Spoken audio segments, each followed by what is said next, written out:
Ma'am, ஒரு ஐயங்கார் கல்யாணத்துல ம். என்னென்ன சீர்பக்ஷணம் வைக்கலாம்? ஓகே. ஐயங்கார் கல்யாணத்துல சீர்பக்ஷணம்னு சொல்லக்கூடாது. அது பேரு விரதபக்ஷணம்னு சொல்லணும். கார்த்தால பொண்ணு ரெடியாகி வந்த உடனே விரதபக்ஷணம் எடுத்துட்டு போய் மாப்பிள்ளைய மாமியார் எல்லாருமே கூட இருக்கவா எல்லாருமே போயிட்டு விரதபக்ஷணம் அங்கே வச்சுட்டு மாப்பிள்ளைய அழைச்சி விரதம் முதல்ல சாதிக்கணும். பிள்ளைக்கு இலை போட்டு டிஃபன் எல்லா ஐட்டமும் நம்ம என்ன டிஃபன் பண்ணியிருக்கோமோ மெயினாக இட்லி, அப்பம், திரட்டிப்பால், குழம்பு பால் இது ரொம்ப ரொம்ப இம்பார்ட்டன்ட். இதுதான் விரதத்துக்கு மாப்பிள்ளை சாப்பிடும்பொழுது பட்சணமாக எடுத்துன்னு வரணும்.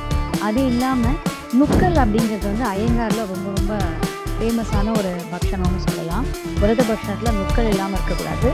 லட்டு, மைசூர் பாகு, நுக்கல், நேஷ்னல் கேக்குன்னு சொல்லுவோம். அதாவது தேங்காய் பருமி தான்.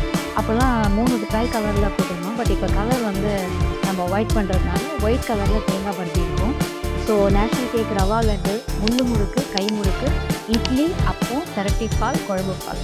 So and பணியாரக்காய். பணியாரக்காய் அப்படிங்கிறது வடகலையாக இருந்தால் அவளுக்கு பூந்தி பணியாரக்காவும் வேர்க்கடலை பணியாரக்காவும் வைக்கலாம்.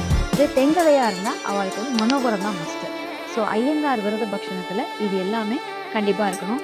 இதுக்கு தாண்டி உங்களுக்கு ஏதாவது தெரிஞ்சால் மறக்காமல் நீங்கள் கமெண்ட் செக்ஷனில் கமெண்ட் பண்ணுங்கள். நானும் தெரியும்.